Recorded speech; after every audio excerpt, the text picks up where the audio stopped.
Welcome to satsang.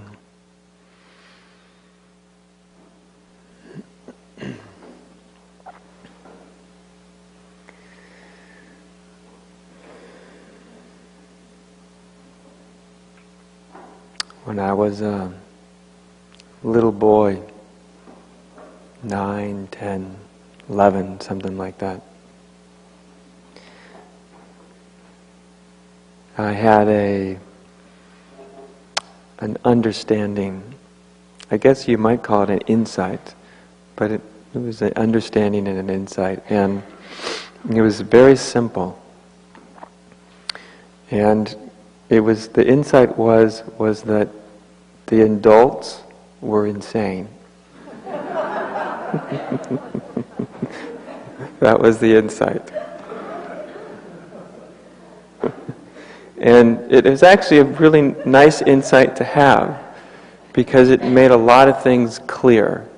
I think a lot of us as children, we look at the adult world, and even if you had an adult world that was, if you were lucky enough, like I had a pretty sane adult world by most conventional standards, had a nice upbringing, nice parents, it was pretty good. And even from that vantage point, there's many things that adults do, I think, that the kids are very strange. Do you remember did you ever remember looking at the adults and just wondering, like, God, they're so weird. Why do they do that and that and that and that and that? And as to kids, it just doesn't make much sense to kids when we're young. And I found out much later that this was actually a very lucky insight to have, because what I noticed much later in my life is most kids made the opposite conclusion in some way, which was that I must be crazy, or I must be defective, or there's something wrong with me, or, fill in the gap.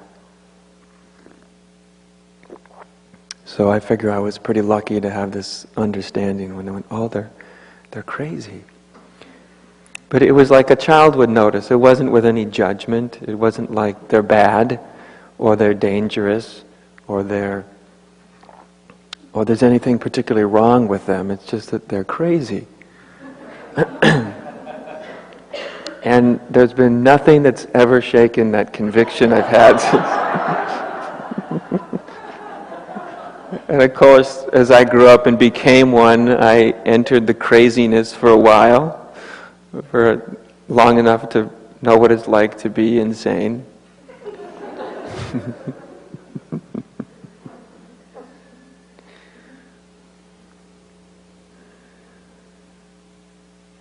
But everyone has I would watch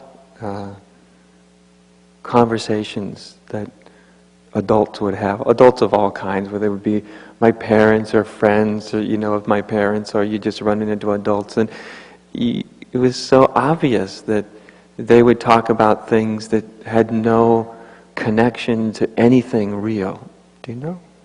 They would be sharing ideas, and then they would, argue their points about their ideas, and they would invite friends over for dinner, and they would spend the whole night talking about things that, to me, I could see this has no relevance to anything. They're obviously being entertained, and that's nice, but as a kid, it was very confusing until I figured out that they were insane. Insane because what I saw as a child was not just that they did this, talked about things that didn't really exist and believed things that weren't really true, and on it went. Worked things out that really weren't a problem. You see, they're just in the mind. And so even when I entered into this adult world and went into my own sort of insanity, it was never actually totally enjoyable, because I always knew that I was insane when I was insane. You see, sometimes we go into such deep insanity that we really don't know we're insane. We totally believe our own stuff, whatever our stuff is. So I never believed my own stuff, but it didn't keep me from getting caught in my own stuff sometimes. It just made it that much less enjoyable. The only thing worse of being insane is being insane and knowing you're insane and not being able to help it, you know. It's probably what draws a lot of people to spirituality in the beginning, you know.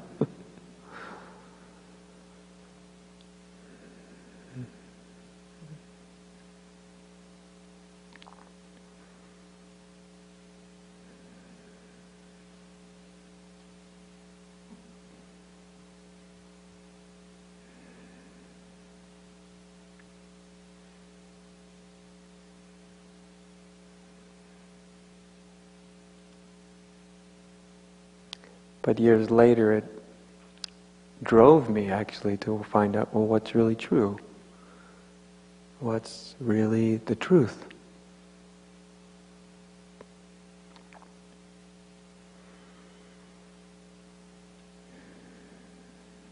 And it's a strange inquiry, what's really the truth? Because the inquiry can lead us deeper into our insanity, our craziness, our minds, and for probably most of the people in this room at times, the search for truth or God or whatever it is has led you into your mind, into the very problem itself. Just like it did for me. As soon as I wondered what the truth was, I was never more lost in illusion as when I was searching for truth. Never more crazy is when I was seeking sanity. And yet, that's the dance, isn't it? Is we actually become more crazy in our efforts to not be crazy, to realize the truth. Funny how it goes.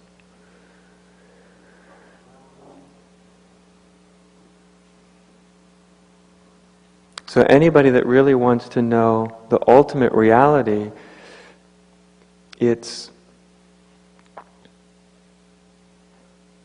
I always think of it as it's not really a choosing from one option among many. You know, like you can go to the ice cream store and choose amongst 31 flavors or whatever it is, or there's always lots of options, you know. You go to the spiritual marketplace, it's full of options. It's there to meet a variety of needs and wants and desires. And yet the desire for ultimate truth really doesn't make a whole lot of sense. Because most everything's set up not for the truth, but it's set up for more craziness. Pretty much everything's set up for more craziness, actually. That's the fun of it. So nobody in their right mind actually sets out to know the truth. Because in order to know the truth, we're actually moving against a lot of impulses that are within us. Like the impulse to be agreed with, the impulse to have company. Do you know what I mean by having company? You know, you join some organization. You could be sitting in this room and be going, "Oh, there's lots of people like me around. I'm in good company." You see, just like that. It could be happening right here. You see, it's not necessarily over there with somebody else. It could be right here too. But of course, seeking company, which really means agreement, a bunch of we's that agree with each other, seeking agreement is the very thing that pulls us into illusion. Right? So even in spirituality, usually unconsciously, we're actually seeking agreement. And so we tend to gather in groups, like Buddhist groups, or Christian groups, or Advaitic groups, or satsang groups, or this group, or that group, or that group, or that group. And we find comfort, you know, illusion huddling within its own huddle.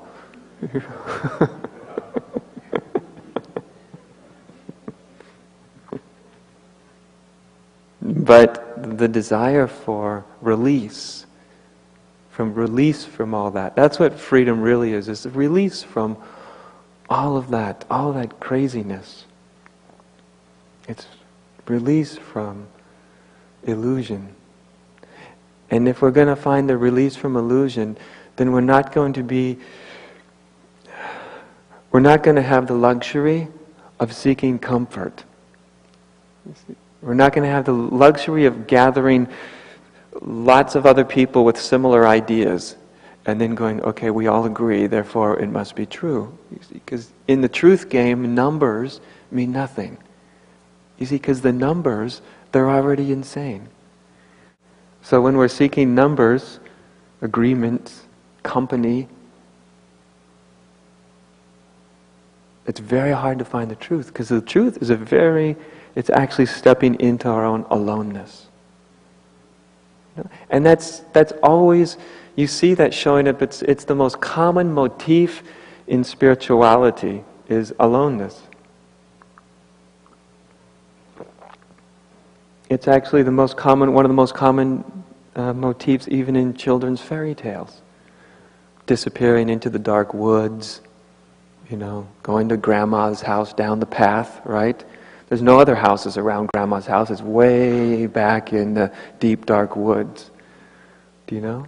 Buddha going to the Bodhi tree or leaving home, Jesus going to the desert for 40 days, Muhammad going to the mountains, Moses going to the mountain. It's not, what's important isn't, of course, going from here to there. That's unimportant. It's not about leaving where we are and going somewhere else.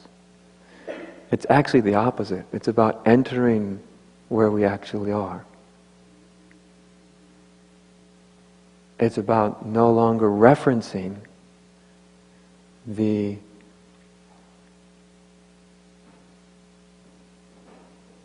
outside for what's true. And the outside also means our own mind, because our minds are just made up of the outside.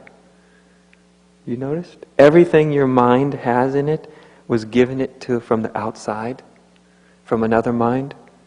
The very language we speak, these words I'm speaking now, are borrowed from the outside, in a manner of speaking. So everything was borrowed from the outside. So when we go to our own minds, we're still on the outside. You see? It's called the internalized outside.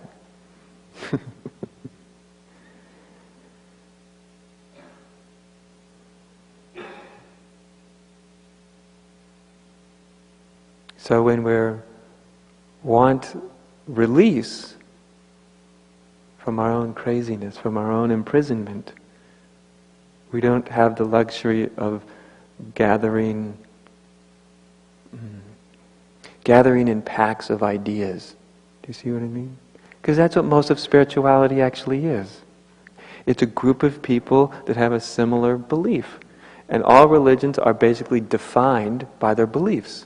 Right? The Christians believe this, the Buddhists believe that, the Hindus believe this, the Advaitists believe that, and they're all, this is what we believe.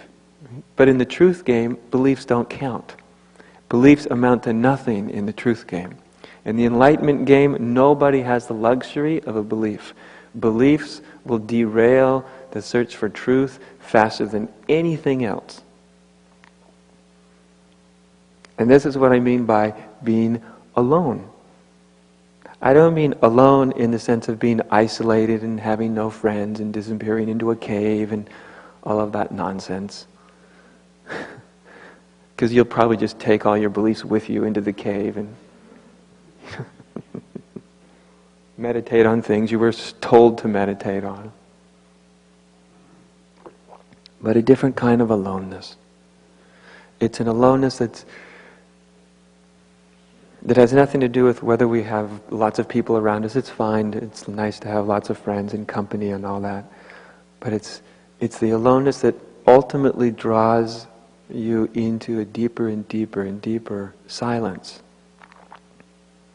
Because the ultimate aloneness isn't just the aloneness from outside stuff. That's not so important. But it's the aloneness from our own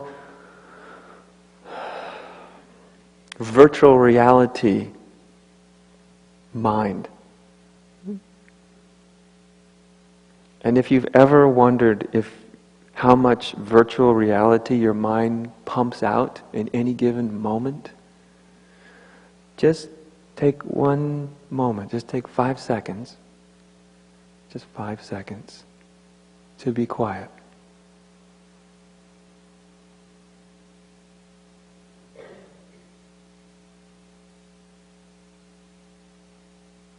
Just that. Now, everything that disappeared in those 5 seconds for you, that's what's not real.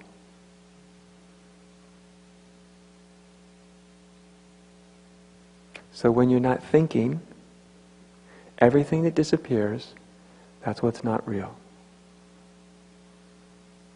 For most people, that's about 99% of their whole experience of life. Your whole world.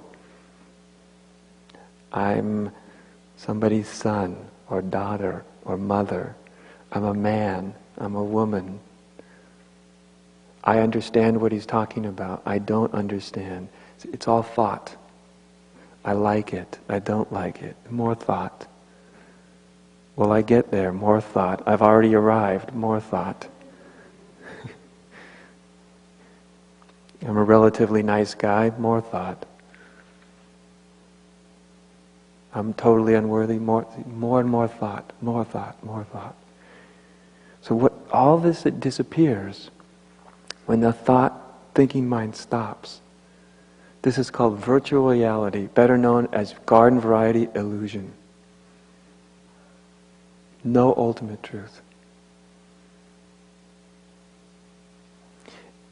If you actually get this, it'll stun you. It will really shock you if you've never seen it before. About how much untruth we take to be as true.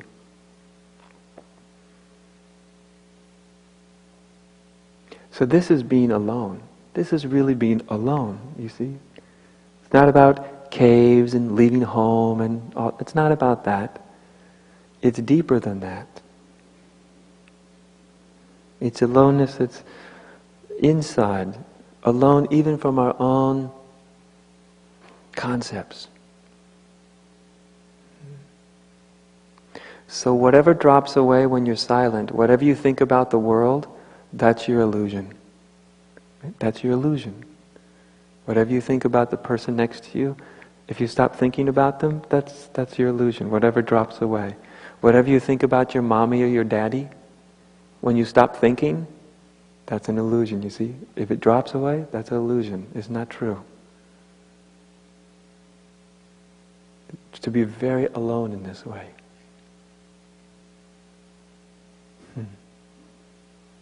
Of course, this doesn't mean that thoughts aren't useful and they don't have some symbolic correspondence to truth. Usually they don't.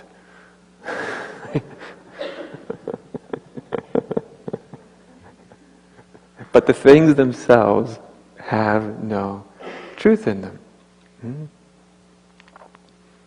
So if you actually even just glimpse this little piece, just this little teeny piece of the puzzle about thought and the way it creates this whole manufactured reality, if you glimpse this little piece, you'll glimpse something that very few people have ever glimpsed. In the history of humanity, very few people have ever glimpsed. Just even notice that. Even people that have sat in meditation 10 hours a day for 30 years, most of them haven't glimpsed that.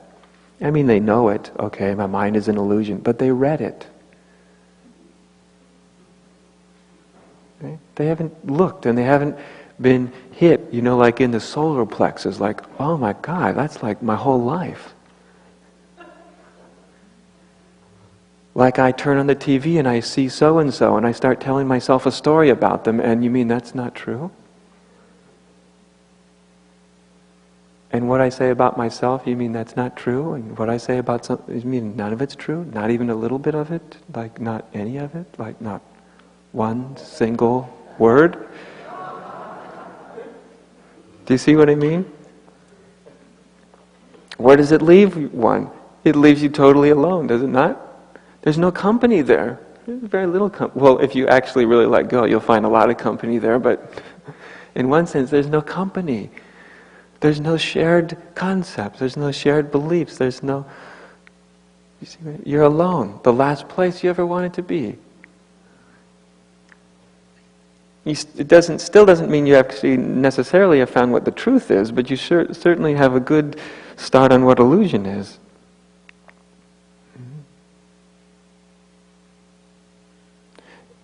This upsets egos.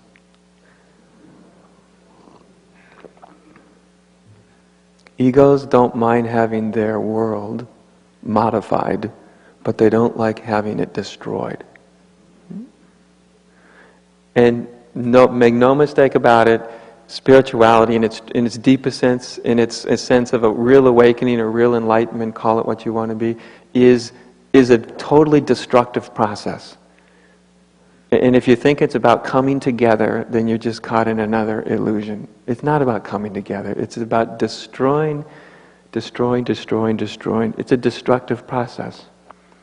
Ultimately leading to oneness, but oneness has nothing to do with anything coming together. It has to do with, well, one.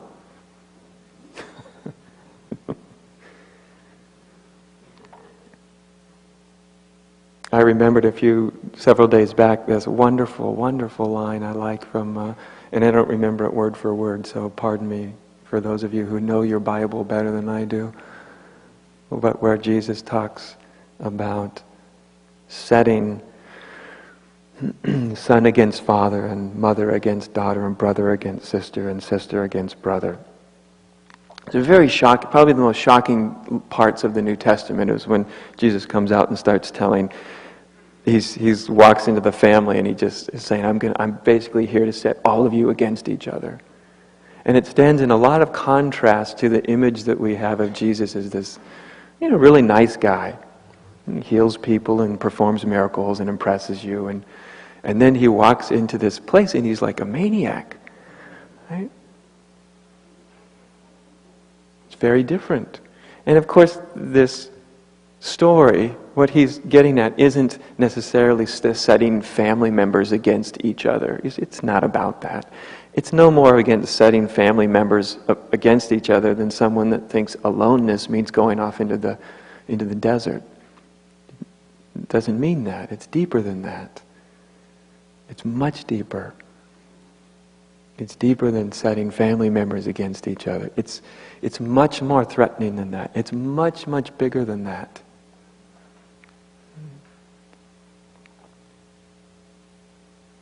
In that story, he's actually ripping in half trying to rip in half the fabric of people's illusions. He's trying to set people off into their aloneness.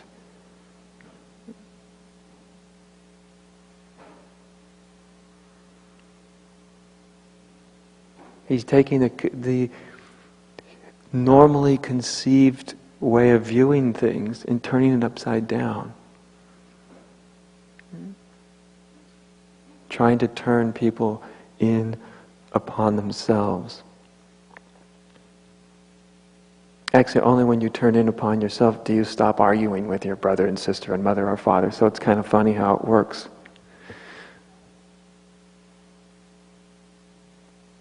But this is a really big statement that he's actually making.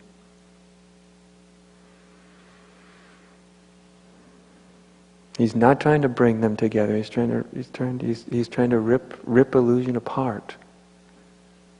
You see? And egos, they don't like that. See, they want all of us to huddle together and get along and all be nice, which is a great way to not get along and not be nice.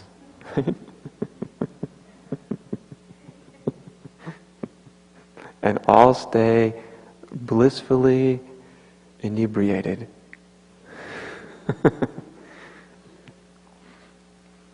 And religion and spirituality, not that there's anything wrong with it because it carries the truth as much as anything else carries the truth, but often our forms of spirituality are often the deepest glue that holds our illusions together.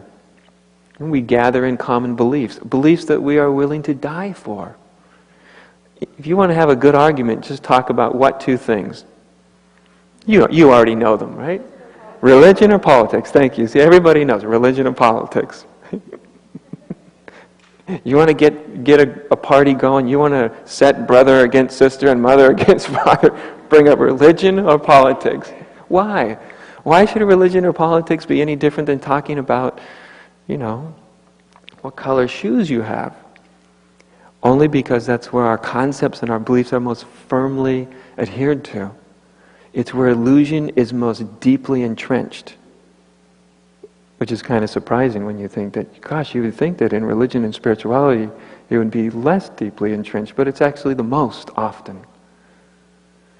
That's why we get so upset with each other when someone disagrees with our beliefs in those realms. Right? The ego really gets upset. That's why they hung Jesus. Nailed him to a cross.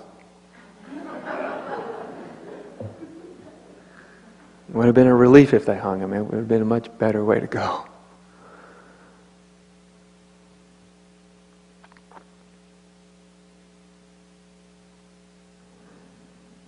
So always inside everybody, there's the great silence. It's not the silence that's produced. It's not that silence. It's not the silence that is brought about by discipline of the mind, by shutting out thought, by stopping yourself from feeling. That's a fake silence. That's silence's illusory brother. Mm-hmm. That's not real silence. That's a forced silence. That's an imprisoning silence.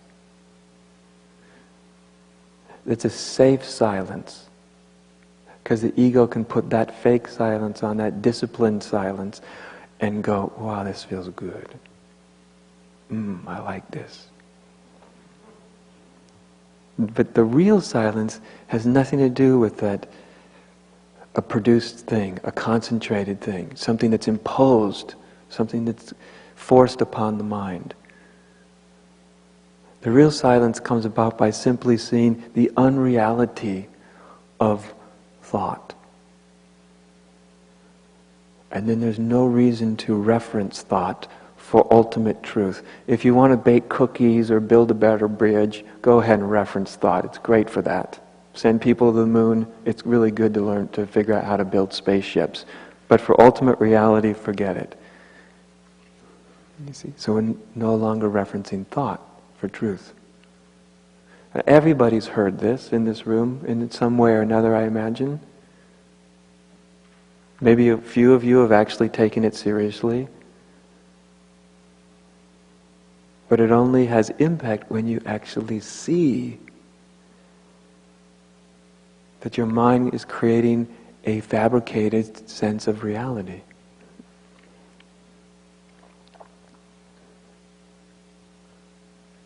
When you see it, then you don't need the discipline. Then you don't need to force thought to be quiet. Then it doesn't matter if thought is existing or it's not existing. It doesn't matter then. You see? Because then we see we're no longer referencing the mind for truth. Then it doesn't matter if there's thoughts. Because you don't have another thought that says there shouldn't be thoughts. You see? You have to reference the mind again to tell you that there should or shouldn't be thoughts. You see? So then there's a quietness, whether there's thought or not. It's an immense silence.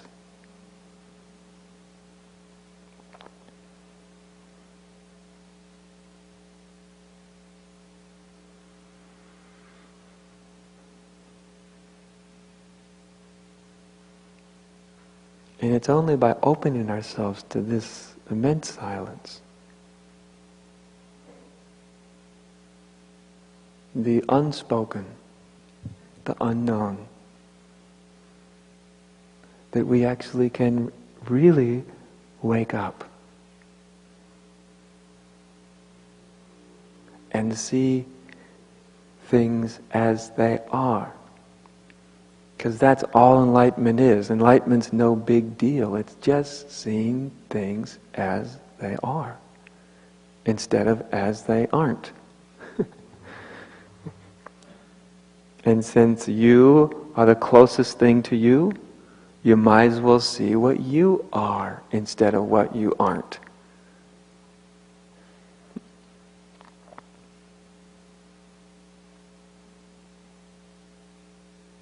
The most important thing is to see what we aren't.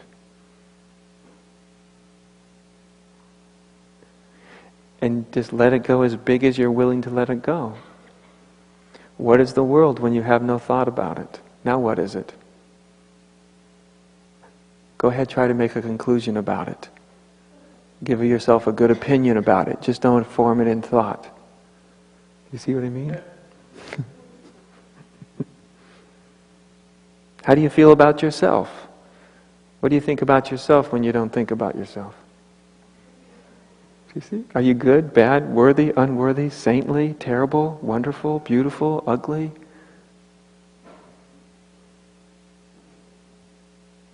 Do you see? This is what I mean by silence.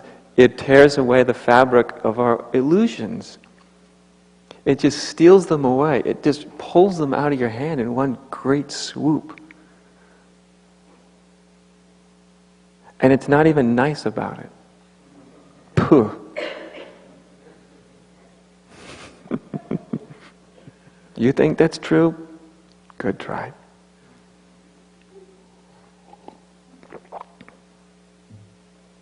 And so we just let go into the great silence.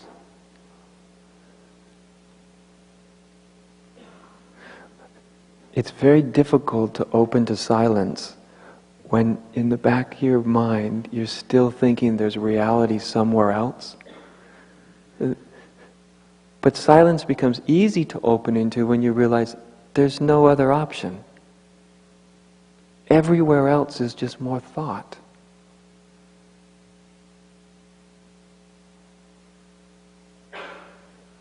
Every other avenue is a dead end.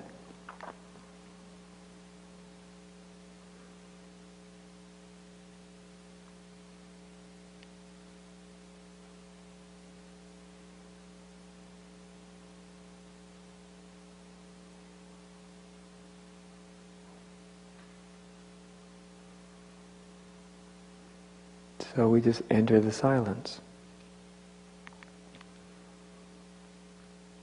You might even realize easily that without a thought about yourself, you are the silence.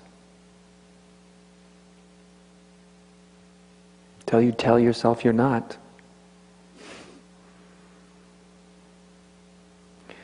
And even if you see that, many of you in this room have seen that, have awakened to that, who know that.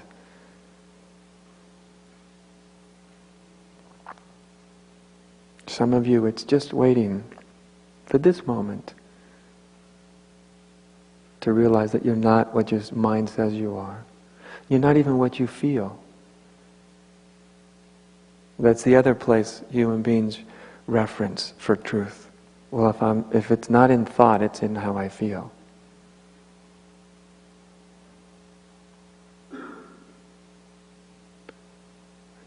See, but thoughts and feelings, they're contained within you. They're contained within you. They happen within you.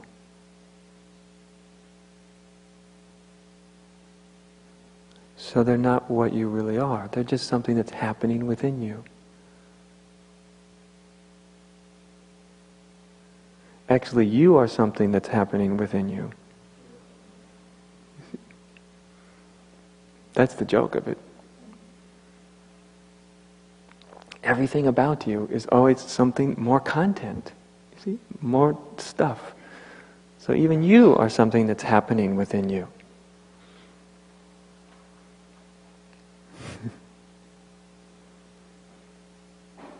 And the final illusion, well, that's not really true, just one of them. Probably the biggest one is that me, am a somebody who's walking around in this vast universe. Me. That's the primary illusion. I'm walking around in this body, in this world. The funny thing about it is when you finally get out of the virtual reality, then you see that it simply can't be true. That it's so obvious that you're not a someone in a little body walking through a vast universe, but all of that, the someone and the vast universe, is contained in you. It's just the opposite. And it's been staring you in your face your whole life. Everything's been contained within you. All evidence points that way. Literally, every single piece of evidence, until you go into your mind, points out the truth that everything exists within us. And it's amazing that we ever get it screwed up. It's absolutely amazing. If I hadn't done it, I wouldn't have thought it was possible.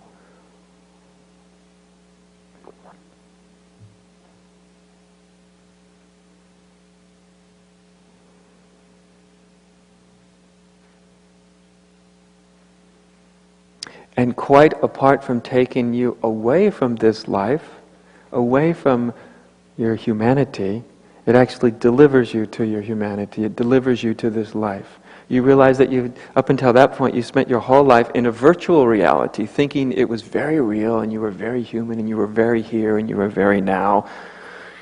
And you realize you were very not here, you were very not now, you were totally in a fabricated reality, and you were, if anything is transcendent, 99% of humanity is transcendent. I don't know where they are, but they're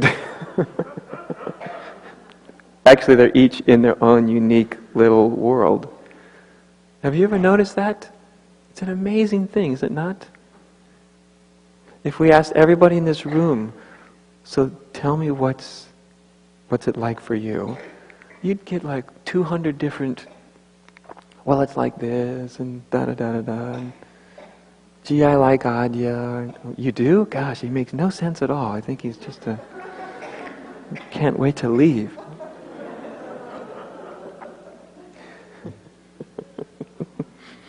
Or what? Oh, I was thinking about yesterday's breakfast. What? What's been going? And everyone would have their own little thing going, right? And in everyone's little universe, then we think that's real. Do we not? That's what's real for me. And then we have like billions of little realities all thinking they're the reality. That they got it right. Isn't it amazing? And then they do things like go to war with each other. So this isn't just like a little me thing. You see, it's not just like my little world. It has these immense consequences. When concepts decide that their virtual reality is real, and then there's a lot of other ones, and especially when they join together, then we are no more dangerous than when our illusions join, aren't we? Then we're very dangerous. Of course, it's very comforting to the illusion.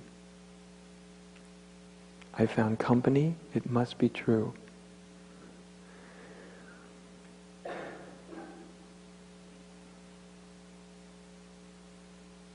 But when we awaken, if we awaken really fully, all that falls away.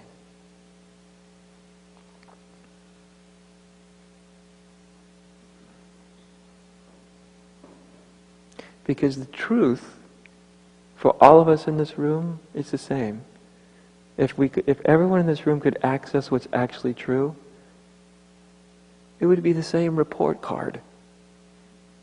It would be the same.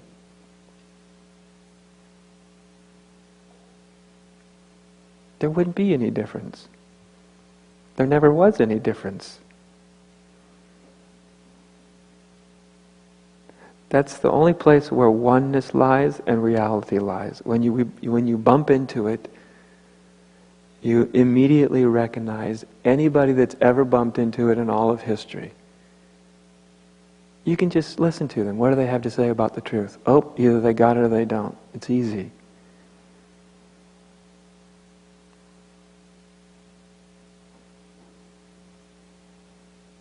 Because it's the same. Of course, as I speak, I'm coloring that truth, right? Just through speaking. This personality is coloring the truth, shading the truth. In fact, what I'm speaking isn't really true, you see, because it's concepts. So all of us are shading, coloring. That's fine. That's part of our personality. That's a very unique thing that each one of us has. On that level, things will always be a little different from one to the other, to the other, to the other. And thank God, could you imagine a whole world full of people exactly like you? I would get very bored. I mean, they are exactly like you, but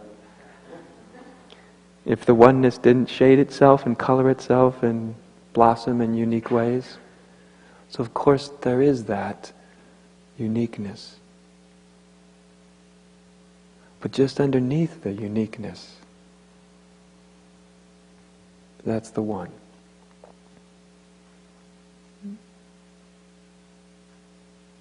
In the depths of that silence, you are exactly the same as the greatest saint that's ever lived. You are exactly the same as Jesus. It's the same ultimate reality, the same. Or Ramana, or you name it. It is exactly the same. That's what one means.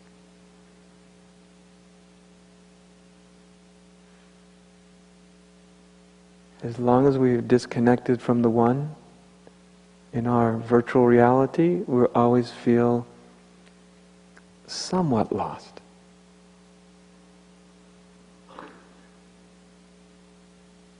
And as soon as we come out of that shading of truth in the mind,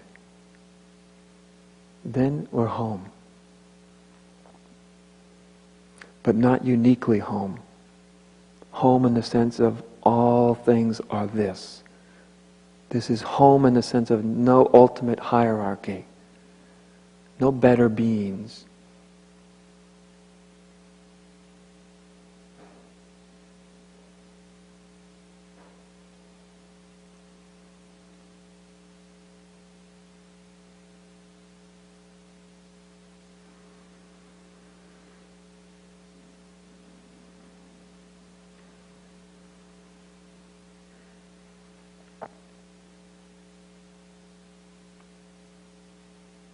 And we are all that already.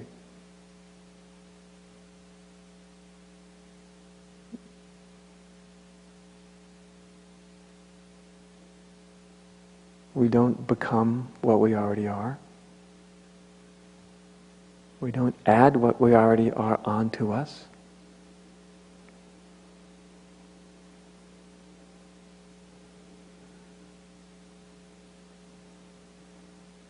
If anything, we shake off the cobwebs of unreality, and there's the truth just shining through right inside you. It's already there.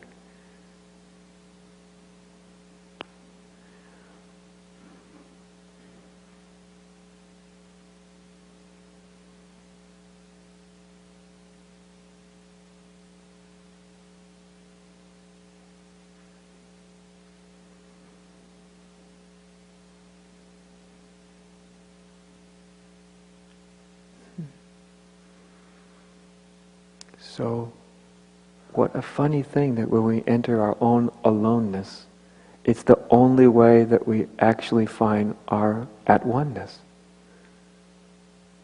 When we enter our aloneness, it's the only way that we don't end up being alone anymore.